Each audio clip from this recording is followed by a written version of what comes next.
আসসালামু আলাইকুম। আজকে আমাদের ভিডিওর মূল টপিক হচ্ছে আমরা দেখব কিভাবে অটোক্যাড 2024 এর মাধ্যমে পলিলাইন করা যায়। কিভাবে পলিলাইন করতে হয় এই বিষয়ে আমরা একটু অভিজ্ঞতা অর্জন করব। আসলে অটোক্যাড 2024 এ কাজ করতে গেলে আমাদের মূল যেই কাজটা থাকে সেটাই হচ্ছে মূলত পলিলাইনের কাজ। তো এখন আমরা আসলে পলিলাইন করাটা শিখব। ঠিক আছে, এই জন্য আমরা অটোক্যাড 2024 ওপেন করে রেখেছি। আমরা এই ভিডিও ধারাবাহিকভাবে আমরা কি করব, এর পরবর্তীতে ছোট ছোট বিষয়গুলো দেখাবো, কিভাবে পলিলাইন করতে হয়, কিভাবে লাইন করতে হয়, কিভাবে হ্যাচের কাজ করতে হয়, কিভাবে টেবিলের কাজ করতে হয়, কিভাবে টেমপ্লেট বানাতে হয়। বিভিন্ন ধরনের ভিডিওগুলো আমরা এই ইউটিউব চ্যানেলে পর্যায়ক্রমে আপনাদেরকে দিব, আপনারা দেখবেন। তো ধন্যবাদ। এখন আমরা দেখি যে কিভাবে পলিলাইন করতে হয়। তো এই জন্য দেখেন, এখানে আমাদের কিছু টুল আছে, এর পাশে কিছু টুল আছে, আর এখানেও কিছু টুল আছে, এই পাশেও কিছু টুল আছে।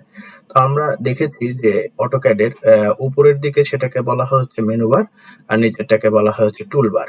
ঠিক আছে, তো এর ভিতরে দেখেন এখানেও হচ্ছে পলিলাইন আছে, এখানেও পলিলাইন আছে। তো আমরা এখান থেকেও পলিলাইন নিতে পারি, এখান থেকেও নিতে পারি।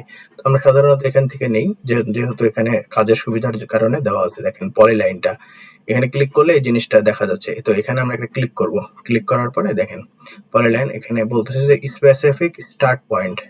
ঠিক আছে, আমি কিন্তু এখানে ক্লিক করছি, করার পরে এখন এখানে নিয়ে আসছি কার্সরটা। দেখেন এখানে দেখাচ্ছে স্পেসিফিক ফার্স্ট পয়েন্ট।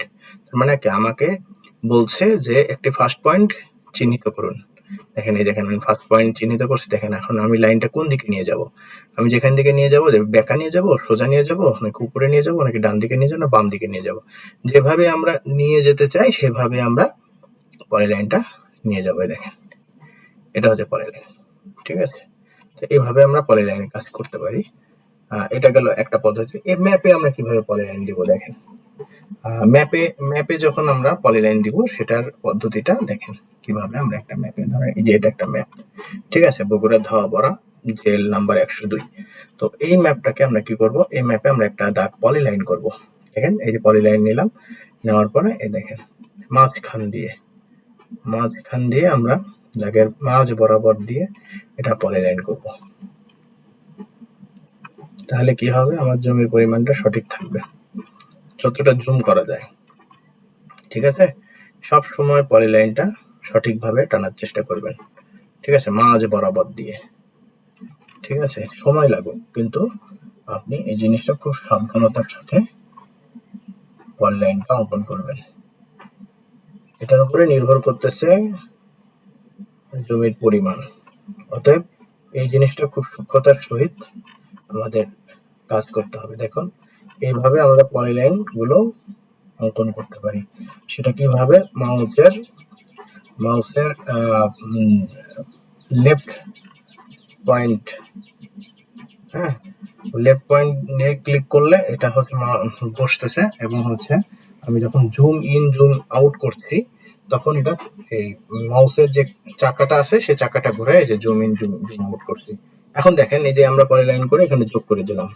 এখন এই জায়গাটাতে যে স্কেপ, কিবোর্ডের স্কেপ বাটন চাপ দিবেন, দেখেন হয়ে গেল। ঠিক আছে, এই হচ্ছে পলিলাইন। এরপরে আমরা দেখবো যে কিভাবে অ্যালাইন করতে হয়। অ্যালাইন আমাদের বাহুর পরিমাণ জানতে হয়, কিভাবে জমির পরিমাণ জানতে হয়, এখানে কতটুকু জমি আছে, এটা আমরা পরবর্তী ক্লাসে শিখবো। আমরা এই জন্য চাচ্ছি ছোট ছোট ভিডিও আমাদের এই ইউটিউব চ্যানেলে দেওয়ার জন্য, যাতে আপনারা খুব সূক্ষ্মতার সহিত কাজগুলো দেখতে পারেন এবং সহজে প্র্যাকটিস করতে পারেন এবং শিখতে পারেন। ঠিক আছে, ধন্যবাদ, সবাই ভালো থাকবেন। আসসালামু আলাইকুম।